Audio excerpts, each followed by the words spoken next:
읽어볼게요. 우리 크게 한번 읽어보겠습니다. 제가 시작하면 시작. 간음하지 말라. 어려워요. 자, 우리가 지난주에는 10계명의 6번째 계명인 어떤 말씀을 나눴는지 기억하는 사람이 있을까? 누가 했어? 살인하지 말라. 누가 했어? 내 귀에만 들렸나? 한청이 들렸나? 살인하지 말라였어요. 오늘은 7번째 계명인 간음하지 말라입니다. 간음하지 말라. 오늘 되게 짧아요, 말씀이.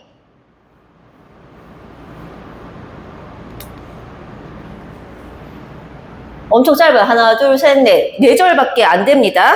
그런데 이 짧은 말씀 속에서도 영적인 깊은 의미가 있어요. 그래서 우리가 한번 먼저 본문을 하나, 둘, 셋, 넷, 4구절인데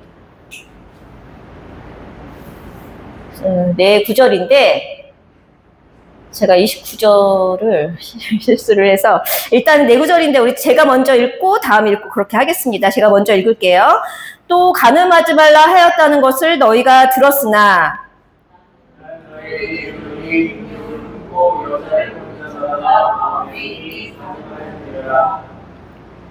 만일 내 오른 눈이 너로 실족하게 하거든 빼어내버리라. 내 백체 중 하나가 없어지고 온몸이 지옥에 던져지지 않는 것이 유익하며 또한 만일 내 오른 눈이 너로 실족하게 하거든 빼어내버리라. 내 백체 중 하나가 없어지고 온몸이 지옥에 던져지지 않는 것이 유익하라. 아멘. 자, 제가 동그라미 단어 4개 동그라미 되어 있죠. 첫 번째는 간음하지 말라, 두 번째는 음욕, 세 번째는 실족, 네 번째는 백체입니다. 왜냐하면 단어가 어려워서 음욕은 마음에 욕심을 품고 있는 거. 욕심은 알죠? 마음에 욕심을 품고 있는 거. 실족하는 것은 죄로 우리를 인도하는 거. 그 다음에 백체는 뭐냐면 우리 몸이에요. 우리 몸을 뜻하거든요. 먼저 간음이라는 단어를 먼저 살펴보기 전에 오늘 우리는 6가지로 나눠 볼 거예요. 도대체 간음이 사전적인 의미로 어떤 뜻인지, 그리고 한 걸음 더 나아가서 예수님은 그 간음이라는 말씀을 어떻게 해석해 주시고 있는지, 구약에서 간음은 어떤 뜻이며 신약에 와서는 이 간음의 의미를 우리가 어떻게 봐야 하는지, 그 다음에 핵심, 영적으로 깊은 뜻의 간음이 무엇인지, 그 다음에 신실한 신랑이 누구인지 오늘 말씀을 통해서 한번 살펴보려고 합니다. 먼저 간음이라는 그 글자를 있는 그대로 읽어보겠습니다. 간음죄. 간음은 부부가 아닌 잘못된 관계. 부부끼리 사랑해야 되잖아요. 근데 부부가 아닌 다른 사람을 사랑하는 것을 우리는 간음이라고 해요. 이것을 성경에서는 뭐라고 얘기하냐면 죄라고 얘기합니다. 죄. 근데 하나님이 그 죄가 얼마나 큰 죄인지 얼마나 단호하게 말씀하시냐면 그 눈이 죄짓게 했으면 눈을 어떻게 하라 그랬어요? 눈을 빼버리래요. 눈을 빼버리래. 그 다음에 오른손이 잘못하게 했으면 오른손을 어떻게? 찍어버리래요. 그 정도로 하나님께서 단호하게 이야기하고 있습니다. 왜? 너희 몸이 지옥에 가는 것보다는 오른 눈이 빠지고 오른팔을 자르는 게 낫다라고 하나님께서 말씀하고 있습니다. 이게 문자적으로 보는 거예요. 있는 그대로 봤을 때는 그렇게 말씀하고 있습니다. 제가 아는 목사님이 있어요. 저의 스승 같은 목사님, 저의 말씀을 이렇게 열어지게 그 물꼬를 틀어주신 목사님이 있는데 처음에 이제 하나님을 만나서 성경을 읽으니까 이 구절을 보신 거예요. 그래서 와, 그럼 여자를 보면 나는 죄를 짓는 거야? 해서 땅만 보고 다니셨대요. 그러다가 전봇대에 부딪혀서 엄청 고생하셨다라는 이야기를 해주셨어요. 근데 진짜예요. 문자로만 보면 그럴 수 있습니다. 근데 그 목사님도 복음으로 말씀이 열리기 전에 우리가 예쁜 여자 보면은 마음에 예쁘다, 사귀고 싶다 이런 생각 하잖아요. 여자들도 잘생긴 남자들 보면 와 멋있다 이런 생각을 하잖아요.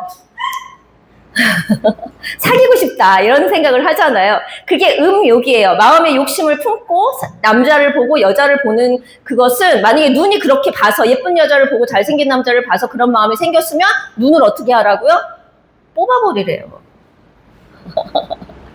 그런 사람한테 내가 러브러트를 썼다 손을 어떻게 해요? 잘라버리래요. 문자적으로 보면은 너무 무서워요. 정말, 왜냐하면 그렇게 하는 것보다는 지옥에 가는 게 낫다라고 이야기를 하고 있습니다. 문자로 보면 충분히 그럴 수 있어요. 그렇지만 물론 결혼한 사람이 자기 와이프나 남편만 사랑하는 거는 너무 당연한 거예요. 당연히 그렇게 해야 되는 겁니다. 그거는 뭐 다른 말이 필요가 없는 부분입니다. 그렇지만 오늘의 말씀이 과연 그 말씀만 하시고 있느냐? 그렇지 않아요. 더 깊은 뜻을 한번 들어가 보겠습니다. 예수님께서는 한 걸음 더 나아가서 뭐라고 말씀하시냐면 28절 내용에 보면은 음욕을 품고 여자를 보는 자마다 마음에 이미 간음하였느니라. 그렇게 행동으로 하지 않고 마음에만 품고 있어도 욕심을 갖고 여자를 보면 간음했다라고 이야기를 해요. 지난주에 우리가 살인하지 말라 해도 나는 너희에게 하면서 예수님이 말씀하시는 부분이 있어요. 그 부분을 제가 뭐라 그랬냐면 구약의 율법에서는 이렇게 이야기했지만 예수는 복음으로 이렇게 풀어준다라는 내용이라고 말씀을 드렸는데 오늘 내용도 마찬가지예요. 똑같은 구조로 너희가 간음하지 말라는 이야기를 이렇게 들었는데 나는 복음으로 이렇게 풀어줄게 하시면서 마음으로 짓는 죄도 죄라고 말씀하고 있습니다. 마음으로, 행동으로 하지 않아도 마음에 품는 것만으로도 지금 죄라고 이야기를 하시고 있는데요. 제가 말씀드리면서 자주 드리는 말씀이 있어요. 말씀은 사람과 사람의 관계, 땅의 가치관으로 보는 것이 아니라 하나님과 우리의 관계에서 하늘나라의 가치관으로 말씀을 봐야 된다라고 자주 말씀드립니다. 하나님과 나 사이에 하늘나라의 가치관으로 읽혀져야 되는데요. 그러면은 질문이 하나 생겨요. 하나님과 내 사이의 간음은 무슨 뜻일까? 그러면 하나님과 나 사이에서 간음은 어떤 뜻일까? 그 말씀이 민수기 말씀에 나와 있거든요. 너희의 마음과 눈의 욕심을 따라 음행하지 않게 하기 위함이라 이렇게 말씀이 나오고 있는데 구약에서는 이 음행을 무엇이라고 말씀하고 있냐면 다른 신을 섬기는 것을 음행이라고 설명합니다. 구약에서 간음은 무엇이라고요? 하나님이 아닌 다른 신을 믿는 것을 간음이라고 이야기합니다. 구약은 히브리어, 우리나라 말이 아닌 영어가 아닌 히브리어 원어로 쓰여져 있어요. 그래서 구약에서 히브리어로 두 가지 뜻으로 쓰이는데요. 이 간음이라는 말이 처음에는 자나. 누구 자나 지금? 히브리어로 자나라는 말이 있는데요. 그 뜻은 우상 숭배를 섬기는 것을 자나라고 뜻합니다. 그리고 나하프라는 단어가 있는데 그것은 언약을 맺은 부부가 그 약속을 깨는 것을 간음이라는 뜻으로 사용하고 있습니다. 다시 말해서 간음이라는 단어는 구약에서 보면 다른 여자, 다른 남자를 좋아하는 것이 아니라 하나님이 주신 언약을 떠나서 누구를 섬기는 거라고요? 다른 신을 섬기는 것을 간음이라고 이야기하는 거예요. 물론 아까 말씀드렸죠. 부부 사이에서 부부가 아니더라도 여자친구, 남자친구가 있는데 다른 여자를 보고 다른 남자를 보는 거는 우리가 도덕적으로도 맞지 않잖아요. 맞지 않잖아요? 부부관계에서는 더 마찬가지예요. 그런데 하나님께서 우리를 언약을 주시고 하나님만 바라보라고 하셨는데 하나님을 믿지 않고 다른 신을 섬기는 것, 다른 곳을 바라보는 것을 하나님께서는 구약에서 간음이라고 표현하고 있습니다. 이 간음이라는 뜻의 의미를 우상숭배라는 것을 어디에서 제일 먼저 이야기하고 있냐면 출애굽기에서 이야기하고 있습니다. 음란하게 섬긴다. 우상숭배를 곧 간음으로 부르는 출발점이 출애굽기 34장 15절 16절에서 시작이 됩니다. 예언서로 가면 이 이미지가 이 간음이라는 단어가 하나님이 아닌 다른 신을 섬기는 거구나라는 그 의미가 더 구체적으로 나타납니다. 하나님을 떠나서 다른 것을 섬기는 것이 구약에서는 음행이요 간음이라고 지금 4구절 정도가 이렇게 나와 있죠. 호세아서, 예레미야서, 에스겔서, 이사야서 더 많습니다. 더 많지만 4구절만 한번 보는데요. 호세아서는 되게 유명한 이야기가 나와요. 우리 친구들 호세아가 뭔지, 예레미야가 뭔지, 에스겔이 뭔지, 이사야가 뭔지 모르겠다 하는 분들 많은데 어른들도 많아요. 어른들도 많아요. 지난주에는 교회를 한 50년 다니신, 60년 다니신 분이 연락이 왔어요. 이 단어 뜻을 모르겠다. 내가 교회 생활을 정말 어떻게 했는지 모르겠다. 그러면서 설명을 해달라는 그런 연락이 왔거든요. 그렇다는 것은 우리 아이들만 모른다는 게 아니에요. 교회를 50년, 60년 다녀도 모르시는 분들이 너무 많아요. 그러니까 모르는 건 창피한 게 아닙니다. 호세아는 누구냐면 하나님께서 고멜이라는 음란한 여인한테 가서 결혼을 하라고 해요. 이 말씀은 이스라엘과 하나님과의 관계를 보여주는 거예요. 하나님을 떠난 이스라엘 민족에게 가서 결혼을 하라고 말씀합니다. 여호와를 떠난 것이 음란이라고 설명하고 있습니다. 예레미야에서는 하나님과 이스라엘 백성과의 관계를 부부로 보고 이혼서를 주었다라는 내용이 나와요. 하나님과 이스라엘 백성이 너무 하나님을 떠나가니까 이혼서를 주었다라는 내용이 나옵니다. 에스겔서 16장에서는 하나님이 이스라엘 백성을 그렇게 보호하고 출애굽시키고 보호하고 인도하고 지금까지 왔는데 예루살렘이 하나님을 떠나버린 거예요. 그것을 음녀라고 표현을 하고 있습니다. 이사야서 1장에서는 그렇게 떠난 이스라엘 백성을 창기라고 표현을 하고 있습니다. 이 단어들은 다 간음이랑 관련되어 있는 뜻이십니다. 이렇게 구약은 여러 곳에서 하나님을 떠나서 다른 것을 섬기는 것을 음행이다, 간음이다, 창기다 이렇게 설명을 해주고 있습니다. 그런데 이렇게 하나님을 떠나서 말썽을 그렇게 피우는 그 이스라엘 백성을 신약에 와서는 하나님께서 무엇이라고 부르냐면 신부, 아내라고 부르십니다.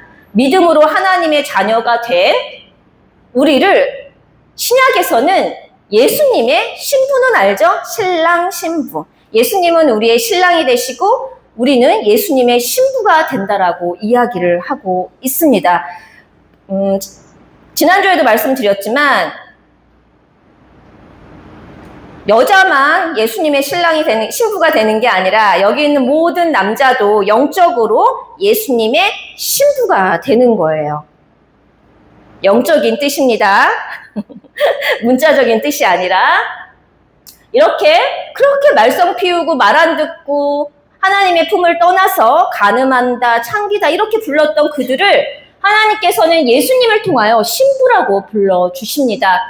그 신부로 예수님의 신부로 맞아주기 위하여 중간에 중매쟁이가 있는데 사실은 성령님이에요. 성령님께서 우리의 마음을 만드시고 예수님의 신부가 되게 하시는데 고린도 후서에서는 바울이 우리를 정결한 처녀로 예수 그리스도 남편에게 중매를 한다라는 표현이 나옵니다. 바울이 우리를 예수님께 시집보내는 중매쟁이라는 단어가 나옵니다. 그리고 에베소서 5장에는 교회는 우리가 교회거든요.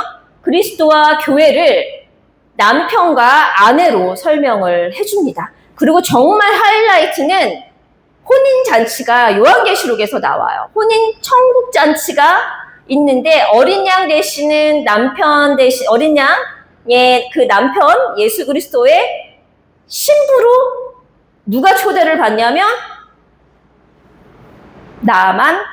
우리 믿음으로 예수님을 믿는 자는 신부로 초대를 받습니다. 이렇게 말썽 피우고 하나님을 부정하고 하나님을 떠나가고 다른 신들을 섬기는 사람들이 너무 잘 되는 걸 보니까 그것도 섬기고 그랬던 이스라엘 백성을 하나님께서는 음란하다, 창기다 이렇게 불러주셨지만 신약에 와서는 예수 그리스도로 말미암아 우리를 신부로 삼아 주십니다. 그렇다면 그리스도의 신부된 우리에게 간음은 육적으로 문자적으로는 남편과 아내를 이야기하지만 성경에서는 우리는 그리스도의 신부가 됐고 우리의 신랑은 누구라고요? 누구라고? 그치, 예수님. 예수님이고 우리는 예수님의 신부가 됐어요.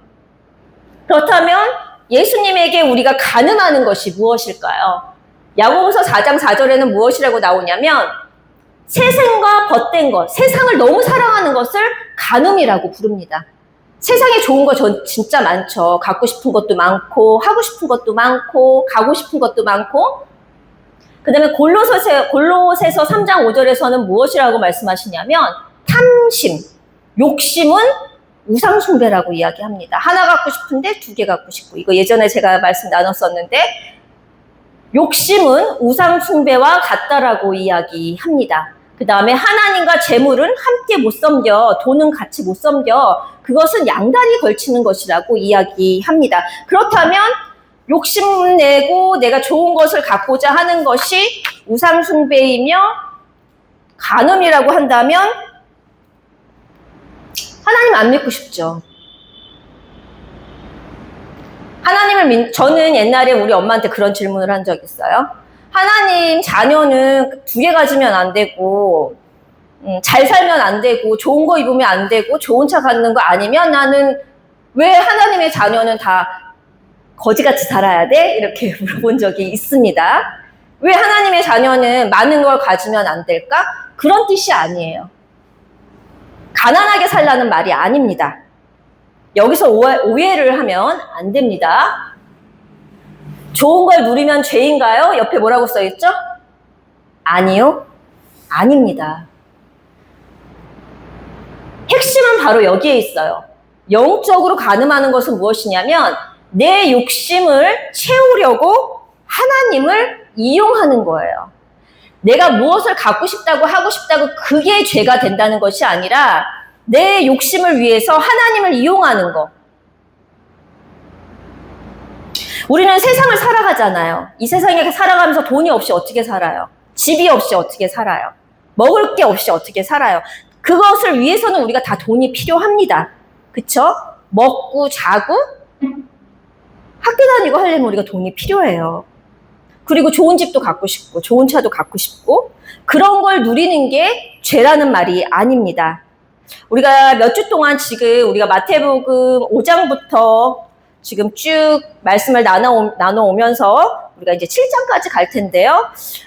아마 올해 안에 마무리가 될 것 같아요. 7장까지 가는데 이 내용을 나누면서 지금 우리가 5장 1절부터 출애굽기까지 잠깐 갔다 왔다 하면서 나눈 내용이 있어요.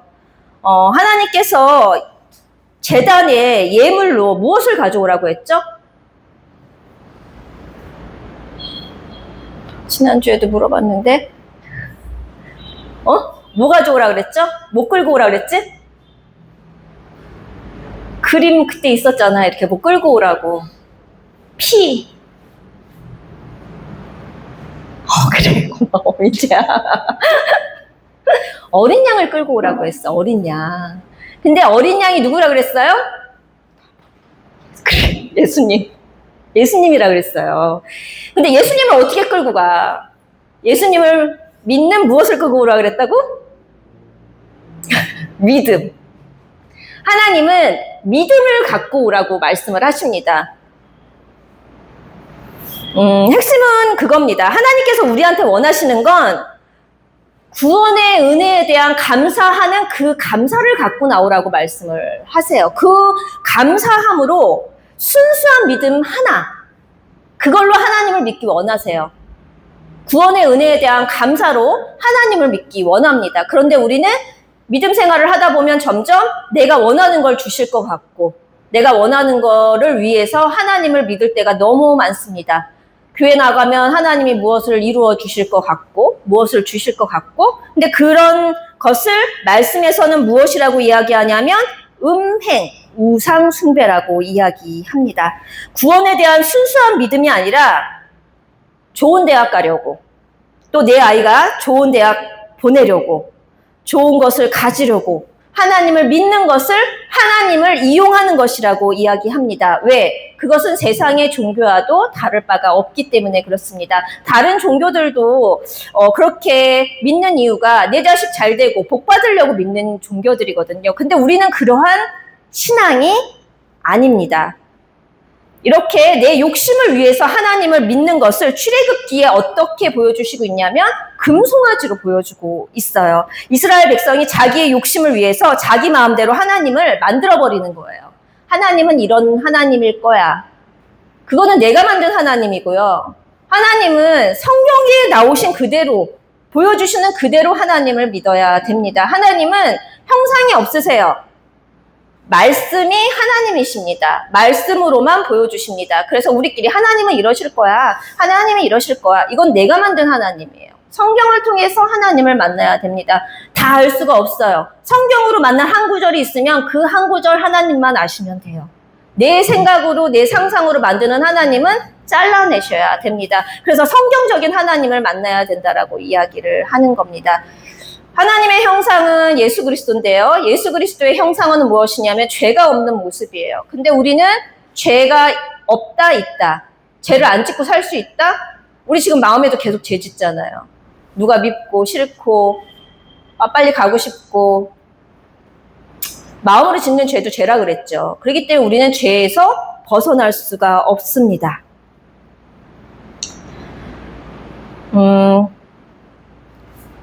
사실 지금 우리 마음속에도 내가 원하는 모양대로 하나님을 만들어냅니다. 그리고 우리는 교회를 다니면서 드러내놓고 우상에다가 절하지 않아요. 어떤 형상에다 절하지 않습니다. 그런데 마음속에 내 욕심이라는 금송아지를 세워놓고 그걸 위해서 하나님을 부르는 거예요. 그것을 성경에서는 음행 우상 숭배라고 말씀하고 있습니다. 근데 하나님께서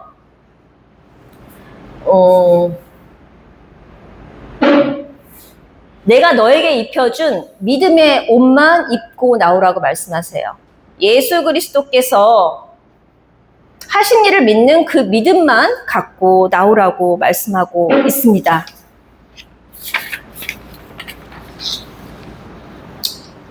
우리 잠깐 우리 스스로에게 질문을 한번 해보겠습니다. 하루 중 구원의 은혜를 얼마나 묵상하고 있습니까? 예수님이 내 죄를 다 없애주셨어. 그 믿음을 얼마나 묵상하고 있나요? 이게 하나님이 원하시는 순결한 믿음, 성결한 믿음이거든요. 그 믿음 모르겠다. 기도하셔야 돼요. 그리고 다시 오실 예수님을 얼마나 소망하며 살아가고 있습니까? 맞아, 예수님이 다시 오실 거야. 다시 오셔서 심판하시는 날이 와. 그때 예수님이 입혀주신 구원의 옷을 입은 사람은 구원을 받아서 천국에 가게 돼. 이런 말씀을 하루에 몇 번을 묵상하십니까? 그리고 혹시 내 욕심, 내 생각, 내가 만든 하나님을 이용하고 있지 않습니까? 이 질문을 스스로한테 해봤으면 좋겠어요. 우리 친구들한테는 어렵겠지만 예수님을 내가 얼마나 순수하게 믿고 있는가? 이 말씀을 떠나서 난 예수님을 알긴 아나? 예수님이 하신 일이 뭔지는 아나? 그런 질문을 좀 스스로 해봤으면 좋겠습니다. 매주 예배 드리잖아요. 예수님이 누군지는 알아야 되잖아요. 매주 예수님이 누군지 말씀하고 있잖아요. 다른 거 기억 못해도 됩니다. 예수님이 도대체 누구시며 예수님이 하신 일이 무엇이며 예수님이 나와 무슨 상관이 있는가는 알고 믿어야 돼요. 알고 예배를 드려야 합니다. 그게 신령과 진정으로 예배를 드리는 것이며 아는 예배입니다.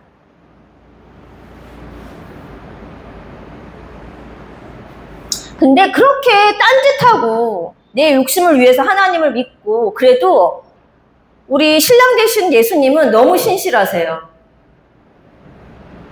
호세아서에서 호세아가 예수님과 같은 어원이거든요. 예수님의 그림자입니다. 여기서는.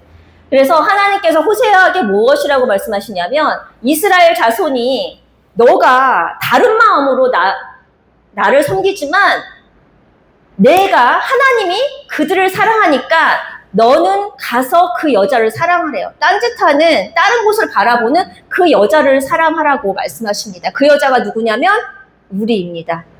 우리가 아무리 딴짓을 하고 딴 생각을 해도 하나님께서는 그 신부를 찾아가서 사랑하라고 말씀하십니다. 그렇게 예수님께서 우리를 찾아와 주신 거예요. 그게 십자가 사랑입니다. 에베소서 5장 25절에서도 말씀하십니다. 그리스도께서 교회를 사랑하시고, 교회가 누구냐면 우리예요. 눈에 보이는 교회가 아니라 우리 한 사람 한 사람이 교회입니다. 예수님을 믿는 사람이 우리가 교회가 됐거든요. 교회를 사랑하시고 그를 위하여, 나를 위하여 자신을 주셨대요. 어떻게 주셨어요? 십자가의 죽으심으로 말미암아 나에게 주셨다라고 말씀하고 있습니다. 예수님은 십자가에서, 잘 기억해요. 지금 집중해요. 자지 말고 잘 집중해요. 예수님께서는 십자가에서 과거의 죄, 현재의 죄, 미래의 죄까지 용서해 주신 거예요. 미래에 짓지 않은, 우리가 모르는 죄까지도 모두, everything, 그 죄를 다 용서해 주신 거예요. 현재까지의 죄만 용서해 주신 것이 아닙니다. 이거 기억하십시오. 모든 죄를 용서해 주셨다라는 것을 기억하셔야 돼요. 그래서 그 진리 안에서 우리는, 여기 왕관쳐 있죠? 뭐라고 써있죠? 크게 읽어볼까? 시작. 자유함.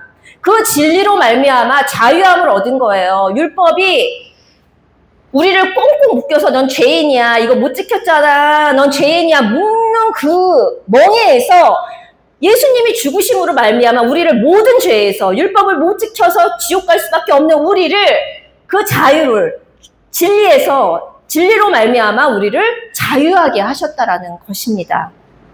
세상의 종교와는 틀려요. 세상의 종교는 내가 행위로 말미암아 무엇을 해서 그 신한테 사랑을 받는 거지만, 우리 하나님은 행위가 아니라 믿음만 보십니다. 그 믿음이 있는지 없는지만 일단 보세요. 그 다음에 나머지는 그 믿음의 감사로 인한 우리의 반응으로 살아가는 겁니다. 우리가 무엇을 실적을 쌓아서 하나님을 기쁘게 못해요. 안 받으세요.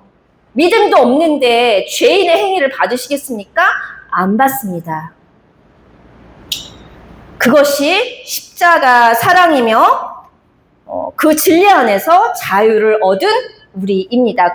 그들을 무엇이라고 부르냐면 성경에서 의인이라고 부르는 거예요. 착한 일을 많이 해서 의인이라고 부르는 것이 아니라, 나는 다 지킬 수 없는데 예수님이 다 갚아주셨구나, 그 믿음을 가진 자를 의인이라고 부르는 것입니다. 다 왔습니다. 뭐라고 써있죠? 첫 줄에 어디에 묶이지 말라고요? 죄에 묶이지 마세요. 그렇다고 회개하지 말라는 것은 아닙니다. 내가 이야기하는 것은 무엇이냐면, 맨날 죄만 들여다보면서 하루를 허비하지 말라는 거예요. 내 죄가 무엇이고 그거에 허비하지 말라는 것입니다. 회개도 무엇을 회개해야지 하면서 고민하면서 하는 것이 아니라, 기도할 때 주시는 마음이 있고 생각나게 하시는 게 있어요. 그거 회개하면 돼요. 내 마음대로 내 의도대로 회개하는 것이 아니라 성령님이 주시는 마음을 회개하는 것입니다. 그리고 육신의 죄는 죄사함을 받았다 그랬잖아요. 그럼에도 불구하고 내가 생각이 난다, 그때 회개하시면 돼요. 근데 하루 종일 내가 이 죄를 졌고 그런 시간을 허비하지 마십시오. 이미 용서받은 죄인으로 어떤 환경에서도 이미 나는 죄를 용서받았기 때문에 기쁘고 감사한 구원의 은혜에 반응하는 삶을 살아가야 되는 것입니다. 처음 하나님을 만났을 때, 예수님을 만났을 때 그 벅참이 있어요. 예수님이 내 죄를 위해서 죽으셨구나. 하나님이 그래서 내가 이렇게 죄인이니까 예수님을 보내주셨구나. 그 벅찬 감동이 밀려오던 시간들이 있습니다. 그 시간이 아직 없다? 기도해야 돼요. 나도 그거 믿고 싶어요, 하나님. 나도 예수님이 나의 죄를 위해서 죽으셨다는 게 지식으로는 알겠는데 여기서 모르겠어요. 문자적으로만 아는데 나도 그 감동을 좀 갖고 싶습니다. 기도해야 돼요. 그 믿음이 있는 가운데 드리는 기도, 그 믿음이 있는 가운데 드리는 예배를 하나님께서 기쁘게 받으신다고요. 내가 착한 일을 한다고 해서 그 믿음이 생기는 게 아니에요. 그 믿음을 달라고 기도해야 됩니다. 그 믿음을 잃어버렸습니까? 그렇다면 그 순수한 믿음으로 돌아가기를 기도해야 합니다. 사실 쉽지 않은 믿음이에요. 더 쉽지 않아요. 행하면서 믿는 게 더 쉬워요. 내가 이거 하면 이만큼 하면 기뻐하시겠지. 그게 더 쉬워요. 믿음은 눈에 안 보이기 때문에. 근데 그 믿음이 있는 예배를 받으신다고 말씀하세요. 혹시 지금 그 순수한 믿음이 내게 없다면 오늘의 기도 별표되어 있죠? 우리 다 같이 함께 읽겠습니다. 크게 한 사람도 빠짐없이 집중. 눈 크게 뜨고 집중. 별표 밑에 오늘의 기도 있죠? 그리고 아멘 하는 거예요. 시작. 하나님 순수한 믿음을 다시 주십시오. 아멘. 할렐루야. 하나님은 그 기도를 너무나 기뻐 받으십니다. 하나님을 떠나서 다른 신을 믿는 것이 간음이며 우상숭배이고 내 마음에 하나님을 내 욕심을 위해서 이용하는 것을 간음이며 우상숭배라고 구약에서는 말씀하시고 있습니다. 그럼에도 불구하고 하나님께서는 우리를 사랑하셔서 고멜과 같은 우리를 예수님을 보내주셔서 끝까지 지키시고 보호하셔서 천국으로 이르게 하실 것입니다. 어떠한 자를? 믿음이 있는 자를. 할렐루야. 아멘.